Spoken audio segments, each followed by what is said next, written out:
నమస్కారం. నమో నారసింహ. ప్రస్తుతం నేను భద్రాచలం వచ్చానండి. ఈ వాతావరణం చూస్తేనే మీకు అర్థమైపోవాలి గోవింద కల్పవృక్ష నారసింహ స్వామి వారి ఆశ్రమంలో ఉన్నానని చెప్పి.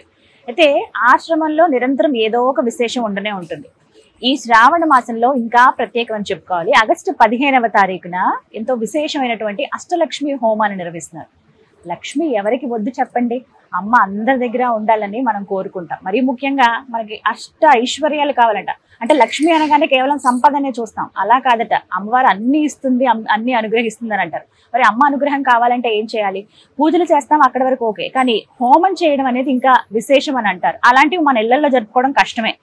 విశేషమైనటువంటి స్థలాల్లో చేస్తే ఇంకా అనుగ్రహం ఎక్కువ ఉంటుంది అంటారు. అలాంటిది ఆశ్రమంలో 15వ తారీఖున అష్టలక్ష్మి హోమం ఉందని తెలిసిందండి. నాకు మీ అందరికి కూడా వివరాలు తెలియచేయాలనిపించింది, అందుకే ఆశ్రమానికి వచ్చాను. హోమం వివరాలు తెలుసుకుందాం. అలాగే తర్వాత రోజు కూడా ఇంకా కార్యక్రమాలు ఉన్నాయంటున్నారు. అవన్నీ వివరాలు తెలియచేయడానికి ప్రస్తుతం మనతో పాటు ఉన్నారు ఆశ్రమ నిర్వాహకులు, నృసింహ ఉపాసకులు డాక్టర్ కృష్ణ చైతన్య స్వామి గురువు గారు. వారితో మాట్లాడదాం. గురుగారు నమస్కారం అండి. నమస్కారం అమ్మా. అష్టలక్ష్మి హోమం అని విన్నాను. ఆగస్టు 15వ తారీఖు విశేషం ఏంటి? ఎందుకు ఆ రోజున ఏర్పాటు చేశారు? అంటే శ్రావణ మాసంలో వచ్చేటువంటి 4వ శుక్రవారం అమ్మ. శ్రావణ మాసంలో 4వ శుక్రవారం ఇది. అంటే సాధారణంగా శ్రావణ మాసం అనగానే మనందరం కూడా అంటే చిన్నవాళ్ళు పెద్దవాళ్ళు ఎవరు ధనిక పేద అనేటువంటి వ్యత్యాసాలు లేకోకుండా విశేషంగా స్త్రీమూర్తులందరూ కూడా అత్యంత వైభవంగా ఆరాధన చేసుకుంటారు మహాలక్ష్మి. అది వరలక్ష్మి వ్రతం కావచ్చు, కుంకుమార్చనలు కావచ్చు, వాయనాలు ఇవ్వడం కావచ్చు, ఇలాంటివన్నీ కూడా శ్రావణ మాసంలో చాలా వైభవంగా చేస్తారు. అంటే ప్రతి ఇంట్లో కూడా లక్ష్మీ ఆరాధన అనేటువంటిది శ్రావణ మాసంలో అద్భుతంగా జరుగుతుంది. ఫస్ట్ సాధారణంగా మనకు వరలక్ష్మి వ్రతం అనగానే మనకు వచ్చేటువంటి కథలలో చారుమతి దేవి అందులో ఉండేటువంటి మొట్టమొదటిగా ఈ యొక్క వ్రతాన్ని అమ్మవారి యొక్క అనుగ్రహం ద్వారా చేసినటువంటి ఆమె ఎలా చేసింది వ్రతం సాధారణంగా అంటే శ్రావణ మాసంలో వరలక్ష్మి వ్రతం ఆమె చేసినటువంటి విధానం అమ్మవారు ఆమెకు స్వప్నంలో చెప్పి ఈ యొక్క వరలక్ష్మి వ్రతాన్ని ఆచరించమని చెప్తే ఆమె యొక్క గుణం ఎంత గొప్పదయ్యా అంటే అందుకే ఆమె అంత అంటే అమ్మవారి యొక్క పరిపూర్ణ అనుగ్రహానికి పాత్రలో ఈనాటికి కూడా మనం ఆమెను స్మరించుకుంటున్నామంటే ఎంత పుణ్యాత్మురాలై ఉండాలి.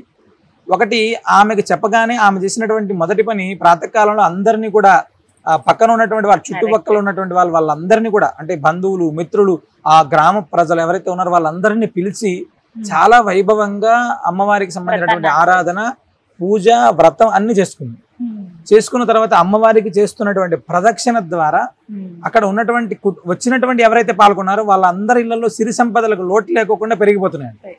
ఆభరణాలు రావడం కావచ్చు, వాళ్ళ మాంగళ్య వృద్ధి బలం కావచ్చు, ఇవన్నీ పెరిగిపోతున్నాయి. చాలా ఆశ్చర్యంగా అందరూ కూడా చాలా ఆనందపడ్డారు. అప్పటి నుంచి కూడా జరుగుతుంది. అయితే కథల కాలం అంతా కూడా వరలక్ష్మి వ్రతం అనగానే ఏదైనా ఒక ఆలయాల్లో ప్రత్యేకంగా సామూహికంగా చాలా వైభవంగా చేసేటువంటి వారు. సరే ప్రస్తుతం ఎవరింట్లో వాళ్ళు చాలా ఆడంబరంగా చాలా వైభవంగా చేస్తున్నారు. మాకు అనిపించింది ఏంటయ్యా అంటే అందులో ఉంది కదా, అందులో ప్రత్యేకంగా సామూహికంగా చేస్తే చాలా విశేషం. సాక్షాత్ అమ్మవారి చెప్పింది కదా, అలాంటి అమ్మవారి యొక్క అనుగ్రహం ప్రతి స్త్రీమూర్తికి కూడా ఉండాలి. ఫస్ట్ ఎంత ఆడంబరంగా మనం ఇంట్లో చేసుకున్నప్పటికీ కూడా సామూహికంగా చేస్తే అక్కడ లక్ష్మీ అమ్మవారు వచ్చి కూర్చుంటారని. అంటే ఏ స్త్రీమూర్తి రూపంలో ఉంటారో తెలియదు, ఎవరు ఎలా మనల్ని తగులుతారో తెలియదు.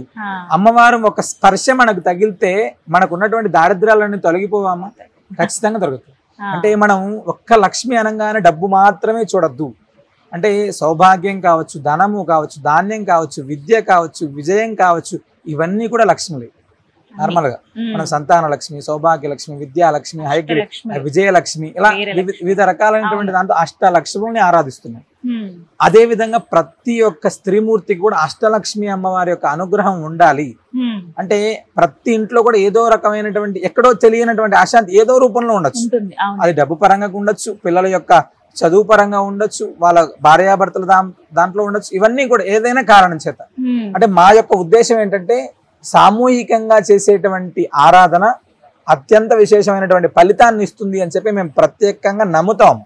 ఎందుకంటే ఇక్కడ చేసేటువంటి ప్రతి హోమం, ప్రతి పూజ ప్రత్యేకంగా అందరూ కూర్చొని ఎవరికంటే పెద్ద నేను చాలా గొప్పవాడిని, నేను చాలా తక్కువవాడిని, ఇలాంటి ఏ భేదం లేకుండా స్వామి సన్నిధిలో అందరూ కూర్చొని చేసుకునేటువంటి అద్భుతమైనటువంటి భాగ్యం ఇక్కడ ఉంటుంది. రెండవది అత్యంత విశేషమైనటువంటి గోసన్నిధి. గోవుల సన్నిధిలో చేసేటువంటి వ్రతం కావచ్చు, పూజ కావచ్చు, హోమం కావచ్చు, కుంకుమార్చన కావచ్చు, ఇవన్నీ అద్భుతం అమ్మ. అందుకని మనం ఏం సంకల్పం చేసామంటే ఆగస్టు 15వ తారీఖు శ్రావణ మాసంలో విశేషంగా శుక్రవారం రోజు 4వ శుక్రవారం రోజు సాయంత్రం ప్రాతకాలం ఏమో గోపూజ, కల్పవృక్ష నరసింహ స్వామివారికి, శ్రీ మహాలక్ష్మి అమ్మవారికి విశేషమైనటువంటి అభిషేకం నిర్వహించి సాయంత్రం 4 గంటల నుంచి కూడా ప్రత్యేకంగా అష్టలక్ష్మి హోమాన్ని, అనంతరం స్త్రీమూర్తులందరి చేత 1,00,000 కుంకుమార్చనని కూడా మనం ఇక్కడ చేస్తున్నాము. ఎవరైనా ఏ స్త్రీమూర్తి అయినా ప్రత్యక్షంగా పాల్గొని ఈ యొక్క హోమాన్ని చేసుకోవచ్చు, ఈ యొక్క కుంకుమార్చనలో పాల్గొవచ్చు. ఎవరైతే హోమంలో పాల్గొంటారో, ఎవరైతే హోమంలో ఉంటారో వాళ్ళందరికీ కూడా అమ్మవారి యొక్క ప్రసాదంగా విశేషంగా వెండి అమ్మవారి యొక్క రూపుని కూడా వాళ్ళందరికీ కూడా ఇవ్వడం జరుగుతుంది. అంటే అమ్మవారి యొక్క అనుగ్రహం అనేటువంటిది అది మనం చిన్నదైనా పెద్దదైనా మనకు దొరికితే అంతకు మించినటువంటి భాగ్యం లేదు. ఎందుకంటే వైశాఖ మాసంలో అక్షయ తృతీయ రోజు స్వామి ప్రసాదంగా ఇక్కడ ఇచ్చేటువంటి చందనం కావచ్చు, ఇక్కడ ఇచ్చేటువంటి రూపు కోసం కొన్ని వందల వేలాది మంది ఇక్కడికి వచ్చి స్వామివారి దర్శనం చేసుకుని తీసుకున్నాం. శ్రావణ మాసంలో లక్ష్మి మన ఇంటికి వస్తుందంటే అంతకు మించినటువంటి భాగ్యం ఇంకొకటి లేదమ్మా. రెండవది అంటే 15వ తారీఖు సాయంత్రం ఏమో ఆ కార్యక్రమం జరుగుతుంది.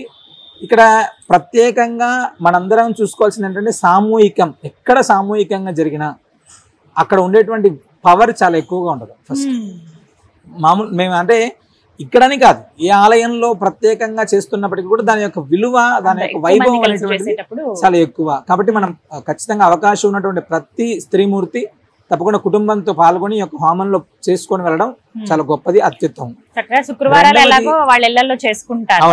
4వ శుక్రవారం వచ్చింది కదండి. అవునమ్మా.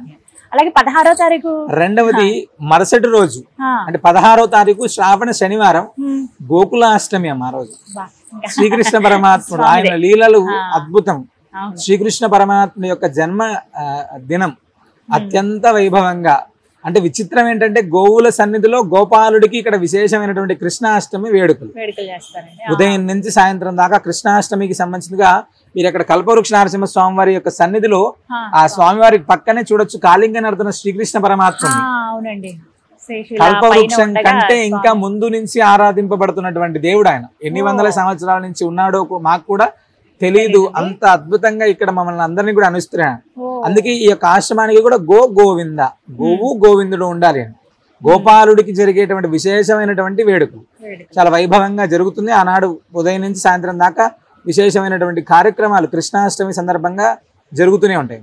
ఇది 15వ తారీఖు, 16వ తారీఖు, 17వ తారీఖు ఈ 3 రోజుల కాలం పాటు ఈ యొక్క హోమం కావచ్చు, కృష్ణాష్టమి వేడుకలు కావచ్చు చాలా వైభవంగా జరుగుతాయి అన్నమాట. ఇలా మొత్తం 2 రోజులు. తర్వాత రోజు 17వ తారీఖు కూడా ఏదో ఉందని విన్నానండి. 17వ తారీఖు సింహ సంక్రమణము అనేమో. సంక్రమణం రోజు నదీ స్నానం చేయడం, గోసేవ చేయడం, ఇది అద్భుతం అమ్మ. అంటే సింహ సంక్రమణం అనేటువంటిది 17వ తారీఖు జరుగుతుందమ్మా. సంక్రమణం అనేటువంటి చాలా గొప్పది. రెండోది మీకు అంటే గోసేవ చేయాలి అని చెప్పాను కదా, మీకు గోసేవ ఎందుకు చేయాలి ఒక చిన్న ఎక్స్పీరియన్స్ మీకు చెప్తాను. అంటే ఈ మధ్య కాలంలో మా దగ్గరకు ఒక భక్తురాలు హైదరాబాద్ లో ఉంటారు, మెహదీపట్నంలో ఉషశ్రీ గారు అని చెప్పి సుమారు 60 సంవత్సరాల పైన ఉంటారు ఆ పెద్దవాడికి. వారు 2023వ సంవత్సరంలో ఇక్కడికి వచ్చి స్వామివారి సన్నిధిలో నవంబర్ డిసెంబర్ ఆ సమయంలో వచ్చి స్వామివారి సన్నిధిలో దర్శనం చేసుకొని ఇక్కడ ఉన్నటువంటి గోసేవ చాలా వైభవంగా చేసుకొని అట్లా ఒక 2-3 అమావాస్యలకి ఆమె వచ్చారు, రాత్రి నిద్ర చేశారు, గోసేవ చేసుకుంటున్నారు, వెళ్తారు. హైదరాబాద్లో కూడా ఆమె మెహదీపట్నం దగ్గర ఎక్కడో గోశాల దగ్గర ఉంటే అక్కడికి వెళ్ళి గోసేవ ఆమె ప్రత్యేకంగా చేసుకునేవారు. ఆమెకి క్యాన్సర్ వచ్చింది. క్యాన్సర్ వచ్చి ఆమెకి డాక్టర్ దగ్గరికి వెళ్తేటప్పటికి ఆమెకి 4th స్టేజ్ అని చెప్పారమ్మ. హైదరాబాద్లో ఒమేగా హాస్పిటల్స్లో ఆమెకి 4th స్టేజ్ అని చెప్పారు. ట్రీట్మెంట్ జరుగుతుంది. ఆమె అంత విచిత్రంగా ఆమె 2-3 సార్లు ఇక్కడ అమావాస్య హోమాలకు రావడం, వచ్చినటువంటి సమయంలో ఎక్కడ హోమం జరిగినా కూడా ఎక్కువ శాతం ఆమె గోవుల దగ్గరే ఉండడం అనేటువంటిది మేము ప్రత్యక్షంగా చాలాసార్లు చూసాం. ఆమె నేను మామూలుగా చాలాసార్లు అడిగాను, అమ్మ మీరు ఏం చేస్తుంటారంటే నేను వారానికి 2-3 రోజులు గోశాలకు వెళ్ళి గోసేవ చేస్తానండి. అంటే మీకు ఆరోగ్యం బాగాలేదన్నారు కదా, ఏం చెప్పారండి? భగవంతుడు నా కర్మకు ఇది ఇచ్చాడు, తప్పకుండా నేను అనుభవిస్తున్నాను, తప్పకుండా ఆయనే మంచి చేస్తాడు అనేటువంటి భావన ఆమె దగ్గర ఉంది. చాలా పాజిటివ్. ఆమె దగ్గర డాక్టర్ దగ్గరికి వెళ్ళినప్పుడు 33% మాత్రమే నీ యొక్క బ్లడ్ బాగుంది, మిగతా 75%, 60-70% కొలాప్స్ అయిపోయింది. 4th స్టేజ్ అంటే చాలా తక్కువ రోజులు మీరు ఉంటారు అని చెప్పారు. అలాంటి ఆమె అంటే మీ కొడుకుల దగ్గరికి కూడా వెళ్ళలేరు, ప్రస్తుతం అమెరికాలో ఉంటారండి పిల్లలు, వెళ్ళలేరు, మీది ఏదైనా ఇంకా చివరి రోజులు అని చెప్పారు. ఇది 2023 లాస్ట్, 24 ఫస్ట్. అలాంటి ఆమె ప్రతి అమావాస్యకి అప్పుడప్పుడు వీలు కుదిరినప్పుడు ఇప్పుడు వస్తుంది ఆమె. ఈ రోజు చాలా అద్భుతంగా ఇందాక ఈ రోజు వచ్చారు ఆమె. వచ్చి ఆమె చెప్పేటువంటి మాట ఏంటంటే డాక్టర్ దగ్గరికి వెళ్తే 30% కాస్త 75% చాలా బ్రహ్మాండంగా ఉన్నారు, మీరు అమెరికా వెళ్తారా, మీ పిల్లల దగ్గరికి వెళ్తారా, ఎక్కడికి వెళ్తారా వెళ్ళండమ్మా అంటే రోగం అనేటువంటిది పూర్తిగా తగ్గిపోయింది అని చెప్పను కానీ చాలా వరకు క్యూర్ అయింది. అసలు ఏంటి మీ దగ్గర జరుగుతున్నటువంటి అద్భుతం ఏంటంటే నేను చేస్తున్నటువంటి గోసేవ. ఆమె ఎప్పుడు వచ్చినా కూడా గోవుల దగ్గర కూర్చొని ఉంటది, ఇక్కడ కల్పవృక్ష నరసింహస్వామి వారికి సన్నిధిలో ప్రత్యేకంగా జపం చేసుకుంటూ ఉంటది, ఎప్పుడు వచ్చినా కూడా ఇలా. అంటే గోసేవ అనేటువంటిది అంత గొప్పదం. సింహ సంక్రమణం అనేటువంటిది చాలా అద్భుతమైనటువంటి సంక్రమణ కాలంలో 17వ తారీఖు సంక్రమణ కాలంలో స్వామి సన్నిధిలో ఉండి స్వామి సన్నిధిలో జరిగేటువంటి గోపూజలో స్వామివారి సన్నిధిలో జరిగేటువంటి అభిషేకంలోను హోమంలో ఏదైతే ఉన్నాయో ఆ హోమాల్లో పాల్గొనడం అనేటువంటిది ఖచ్చితంగా విశేషం. సంక్రమణ కాలంలో ఏదైనా ఒక జస్ట్ ఒక పిడికేడు దానం చేసినా కూడా అది అక్షయం అవుతుందంట, అంత గొప్పది. కాబట్టి మనం కూడా ఈ 15వ తారీఖు జరిగేటువంటి హోమం అష్టలక్ష్మి హోమం, 16వ తారీఖు జరిగేటువంటి గోకులాష్టమి వేడుక, 17వ తారీఖు సింహ సంక్రమణం సందర్భంగా జరిగేటువంటి విశేషమైనటువంటి పూజ. అవకాశం ఉంటే ప్రతి భక్తుడు తప్పకుండా పాల్గొనండి, పరిపూర్ణమైన స్వామి అనుగ్రహం మనకు కలుగుతుంది. ప్రత్యక్షంగా రావడమే విశేషం ఉండాలి. 3 రోజులు సెలవులు ఉన్నాయి కాబట్టి చక్కగా వివరించారు. ధన్యవాదాలు గురుగారు. విన్నారు కదండి, 15, 16, 17 3 రోజులు. చాలా మందికి ఏంటంటే సెలవులు ఉంటాయి.